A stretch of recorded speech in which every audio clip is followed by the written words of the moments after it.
G'day, Tragic here, and welcome to the next quest in our Isengard overview. This one's called To Catch an Orc, and it uses 3 completely new sets: gloves, star, and orc face. So let's check out that. That is the gloves. No, it doesn't use the forest. There's the star. Whoa, look at that warg. Wow. Okay, so there's the star. Into the star. What else do we need? Orc face.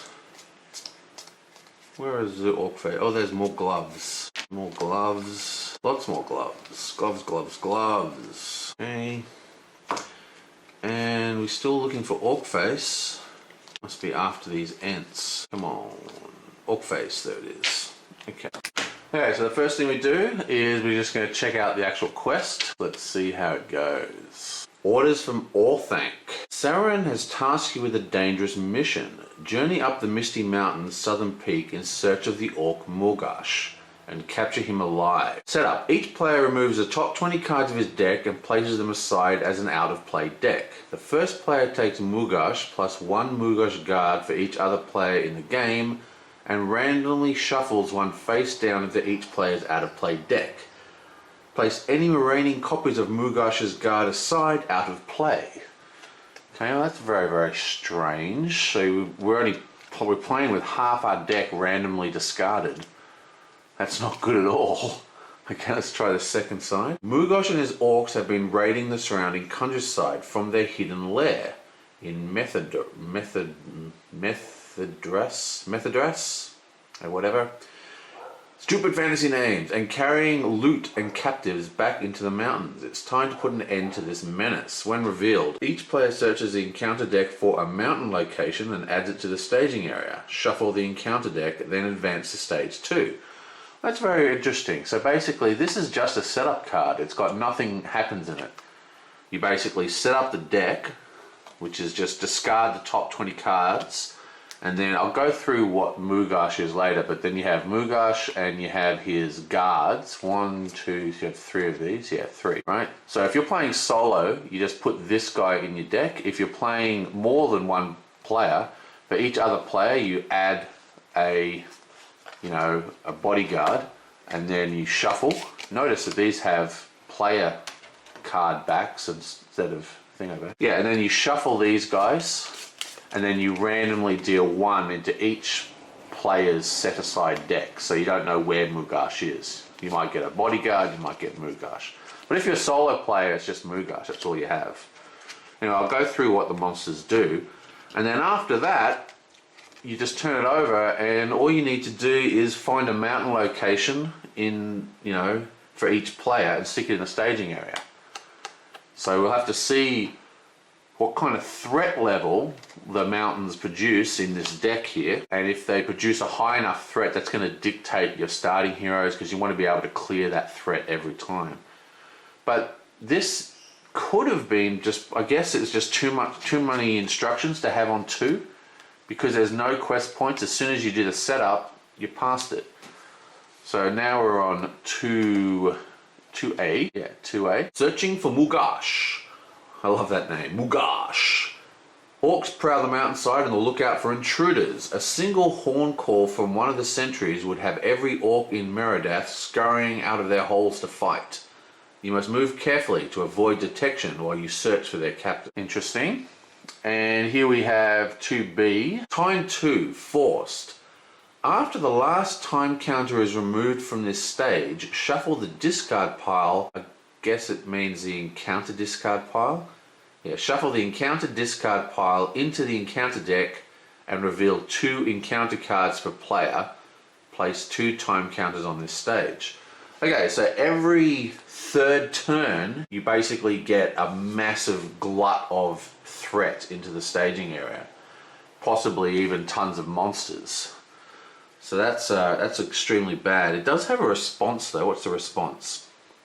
Because note, this doesn't have any quest points either. After questing successfully, cancel all progress that would be placed on this stage. Then place 1 time counter on this stage, or if Mugash is in play, advance to stage 3. Interesting. So you can actually delay this time effect by questing successfully. I really like that. It's actually a pretty cool idea.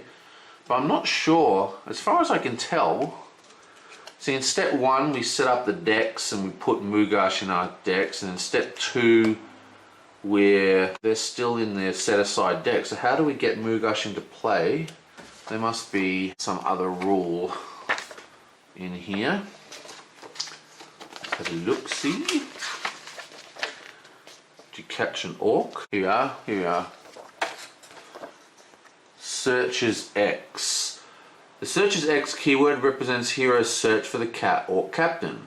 When a location with the searches X keyword leaves play, the player is identified by their location. Okay. Reveal the top X cards of their out of play deck. Players who reveal cards this way add each revealed enemy to the staging area and choose one player card to take into their hand. Discard the rest. Okay, so that's what happens. That's how we get past 2B. So in 2A, we shuffled Morgoth or possibly bodyguards into the 20 discarded cards, and then every time we have a search card turns up, which probably looks like this. When Meredith leaves play, when Meredith leaves player's expired location, each player searches 3. So that means we'd look at the top 3 cards of our set aside deck. If the orc is here, we go to the staging area. Otherwise, you get to choose one of those cards to keep, and we put the rest into our normal discard pile. So if Meredith, with Morgosh or whatever his name is, comes into play, we can then go straight to 3. Pretty cool. Okay, 3. You found Morgosh, but the orc captain won't be taken without a fight. He howls and rages against you with the ferocity of a cornered animal. All the commotion is sure to bring more orcs down upon you into the fray, yet you must subdue the huge Urok before you can retreat down the mountain. Okay, so 15 quest points is the first quest points we've actually needed. Time 3, forced. After the last time counter is removed from this stage, return Morgosh to the staging area and reveal X encounter cards. X is the number of players in the game at -1. Place 3 time counters on this stage. What? X is the number of players in the game -1. It doesn't have to a minimum of 1. So if you're solo, I guess you get no... I suppose the idea is that if you're playing solo, you're fighting him, but if you're playing multiplayer, you'll end up with a monster for every player. Okay, so it's a bit weird. Normally it's -1 to a minimum of 1. But that's cool. So this quest looks like it's a bit easier for solo players. Progress cannot be placed in this stage unless Morgosh is attached to a hero. Okay, so we actually need to control him. So how do we attach him to a hero? Let's have a look at Morgosh now. Maybe that'll teach us how it works. He's a 4/7/4. That's pretty nasty. Cannot have attachments. Forced. After Morgosh is defeated, the first player attaches him to the hero he controls and exhausts that hero. Counts as captive attachment with the text, attached hero cannot ready. If the attached hero leaves play, the players lose the game. Well, that's actually very, very difficult for solo players for a number of reasons. One, it means that you're going to have no hero. You can still receive resources and pay for things, but he can't attack, he can't defend, he can't quest. It also means that you need to defend a 7 attack, and you need to kill him with 12 damage. He takes 12 damage to take out, you know, as long as you don't have any lowering defense card. And then you have to attach him to a ready hero as well. Now, this is force, it's not a response, so I'm not quite sure of the timing, so I don't think you could use an action to untap a hero to attach Morgosh. You would need to actually physically have an untapped hero, because it says attach him to a hero he controls and exhausts that hero. So, I mean, you can't do that if the hero is... Maybe you can. Maybe I'll have to check that. Maybe you can. Maybe the exhaust the hero is an additive property, right, and not part of the target. So you can attach it to someone and he exhausts, or you can attach it to someone and he's already exhausts. But if he's not exhaust, you have to exhaust him. Interesting. Either way, it does remove a card from play, which is pretty nasty. So every time the time runs out, he will escape, or people are going to come and try and rescue him. And then you've got to fight him back into submission and recapture him. That's a pretty cool card. Pretty cool quest, actually. I quite like it. I'm not a big fan of this time mechanic, to be honest, but just from what I'm reading. But that is a pretty nasty, well, not nasty, but it's a pretty well thought out quest. So we've got Morgash, we've done him. Let's have a look at one of his bodyguards, shall we? Morgash's guard. Oh, what an ugly son. While the player controls a hero with Morgash attached, Morgash guards gauge that player. Force. After Morgash's guard destroys a character, if Morgash is attached to a hero, return Morgash to the staging area. Ooh, okay, that's very, very nasty. Not that you'll ever see them if you're a solo player. This is a quest that really... Like, some quests in this game work very well for solo. Other quests in this game, the solo version is just so different to the multiplayer version. And this is one of these quests. This quest is like a different quest. I mean... These guys aren't even going to be involved in a solo game. You're not even going to have them in the deck. That's a bit annoying. The time effect of him being escaped, the thematic idea of the enemies coming down and helping him escape is gone in a solo game. That's actually why a lot of people play this game two-handed. We actually play two whole decks. They call decks in Lord of the Rings, the sort of terminology became hands. So you can play one-handed, which is solo. You can play two-handed, which is, two decks, three-handed or four-handed. Because when you build a deck in this game, if you build like a two-handed deck, you're actually, even though they're two separate decks run by two different people or possibly the one person, they're actually one single deck. You think about them and you design them as a single deck. Anyway, the point is, a lot of people play two-handed solo, which I don't do because I hate holding all those cards. It's just really ungainly for me. But maybe if people want, let me know in the comments, but if people want, I can run some two-handed decks, but I'll do it inside Lackey, which will make it a lot easier for me to do, but will allow us to explore some of the more interesting quests that you can't actually explore in solo because the solo game doesn't really show the quest in its true light. And this quest here is one of those quests that you really need to play with multiple people to really get everything out of it. Okay, so we have another nasty orc, 5/3. Wow. That's an 8 to kill. He's got 3 will and 5 attacking. My god. They're not screwing around. When the Mithras orc, Mithras, whatever. When the Mithras orcs attack, the defending player shuffles one random card from his hand into his out-of-play deck. Ooh, nasty.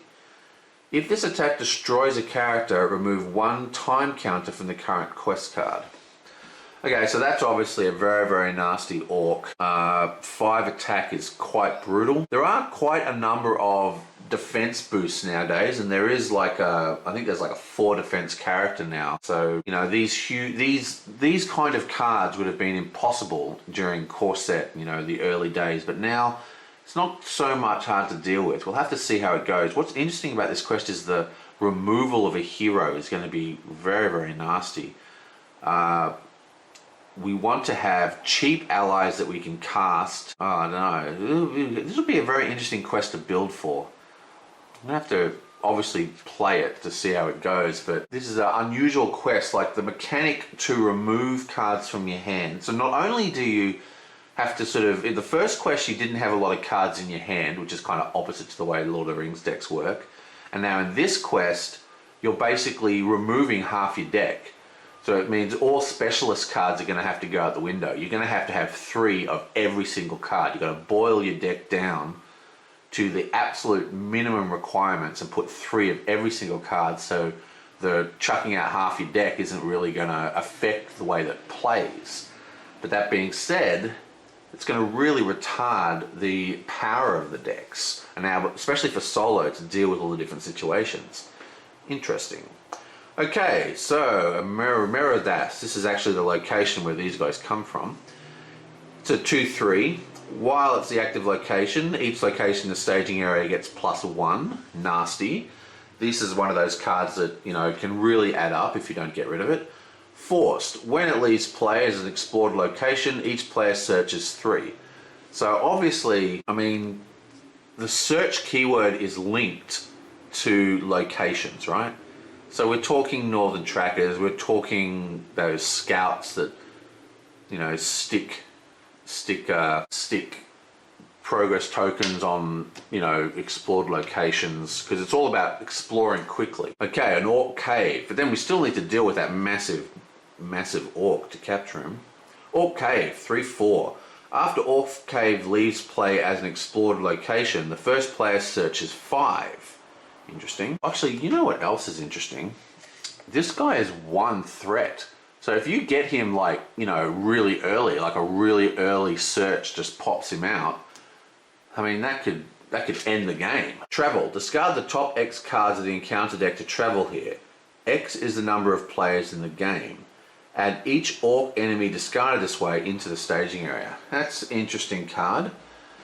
Kind of like the theme of that card, sort of orc cave, and they run out of the cave as you know, go to it and stuff. It's interesting. But you know, if we're playing a spirit deck, you know, maybe we'll have the Palanthea, or, you know, there are ways to keep an eye on the actual encounter deck, you know, through lore mainly. And if we do that, you can make safe calls. Okay, let's have a look at this.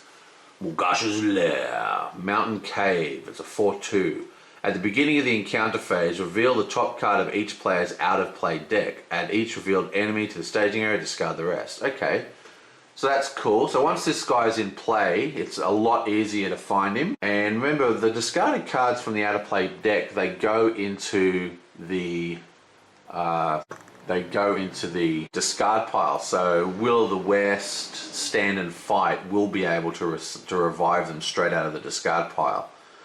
So I guess those kind of recursion style cards or heroes are going to be quite good for this quest. Interesting. Okay, next. Orc Territory. When revealed, each player searches the encounter deck and discard pile for a location and adds it to the staging area. Okay, well, that's obviously very, very good, because this is just a card mainly designed to make sure that the search commands do go off. If the total will of the staging area is less than the total will of all characters committed to the quest, each orc enemy engaged with a player makes an immediate attack. Okay, that's interesting. Yeah, I think that's more a utility card. That's more like a fix card the designers put in to make sure that the search cards go off. There's a sort of nasty thing to it. But the problem is that this requires over questing. If you quest right on the dot, or if you quest, you know, too little, obviously is even worse. But if you're not over questing, you're going to put out a location. Now the locations, to be safe, there's 4 locations. There's a couple of 4s, a couple of 3s, and a bunch of 2s. So basically, to be safe, you want to be playing a 4 over quest. Interesting.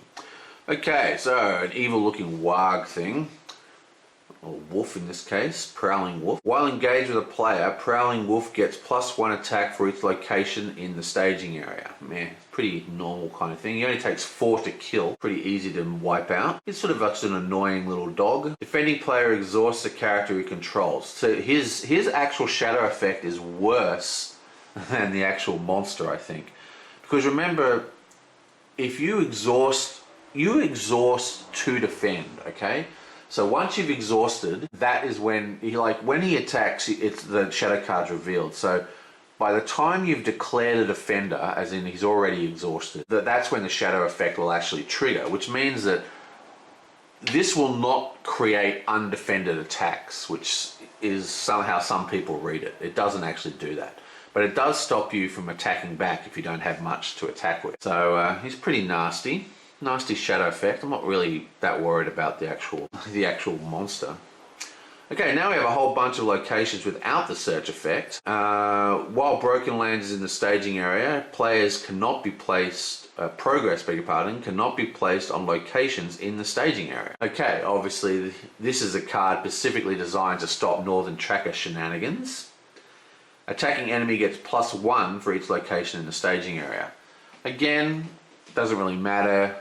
All it means is that you've got to be careful with your westward travelers. Make sure you don't use them too early, so you've always got the ability to swap locations out and get this one out of the staging area. Okay, take cover. Surge.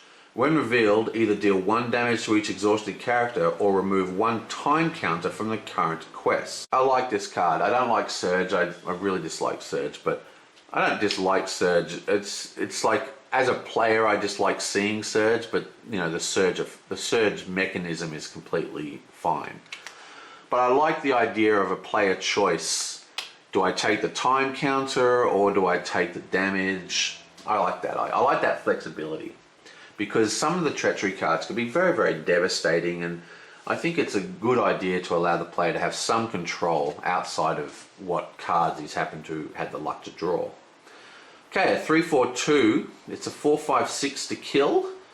Orc Skirmisher. Forced. After Orc Skirmisher engages a player, the player must either deal 3 damage to a character he controls or remove 1 time counter from the current quest.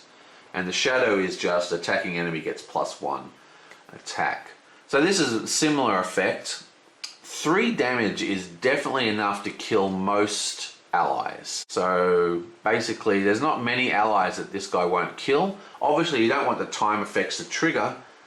Don't want to sacrifice things too quickly. Or if you've got a deck that's designed to kill things, then maybe you don't care. Interesting. I like that guy as well. I dig that idea of the player choice on the effect. That's just very similar to the shadow, the treachery. Okay, now we have an Orc Hunter. That's a pretty cool one. 3/1/3. That's only 4 to kill. When revealed, either reveal an additional encounter card or remove 1 time counter from the quest. Another one of the. I like this theme. I like the theme of the choices here.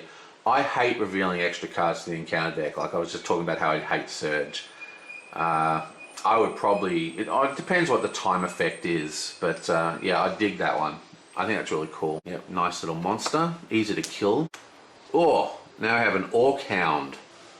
Wow, he's horrible looking, looks like a bat or something. Creature, it's got Surge, boo. It's only 3 to kill, yay, only 1 threat. After Orc Hound engages a player, that player must exhaust a character he controls. Nasty. Again, if you're not planning ahead, this could mean that you end up with undefended attacks, but he's only attacking for 2, so it's not really that much of an issue. Orc Hunting Party.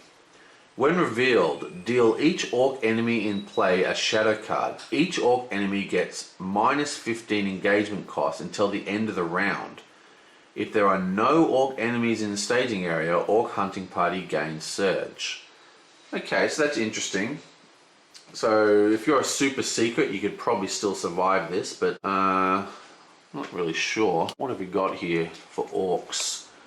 We got a threat of 35, threat of 33, 28. Oh no, that's a wolf. 30, 40, and 1. Yeah, it'd be pretty hard to be sneaking past these guys, but yeah, you can cancel this one. I'd probably want to cancel this. I think you're going to have orcs in play, but it'll be interesting to see exactly how devastating that card is. This is one of these quests, like my initial impression of this quest is that this is a quest that can get away from you, you know what I mean? Like, if you are on top of it from turn 1 and, you know, doing everything you need to do, the locations are going to build up, the orcs are going to build up, and then bam, the time hits you, or bam, a card like this comes out and everything attacks you, or that location comes out which stops you from being able to place location progress tokens and all that kind of stuff. So this is like one of these ones that's going to have a real build up, you know, like if it gets away from you, it's a snowballs. And to be honest, there's some things about this quest that I quite dislike. Basically, the time mechanic I've already spoken about, I'm not a huge fan of because it creates speed. I like taking my time in my quests. But one of the things I'm vocal about with this game is that I don't like how, I mean, you put all this money into the game, and in most LCGs, you get all these player cards. But because of the nature of the quests, we actually are really paying for the quest cards, and we only get small changes to our player decks that take years for new decks to form. You know, because like in the space of a year, we might have an extra 50 player cards, probably even less, but in a normal LCG, you might have another 200 playing cards, or whatever the math is, someone could work it out. So this expands very slowly.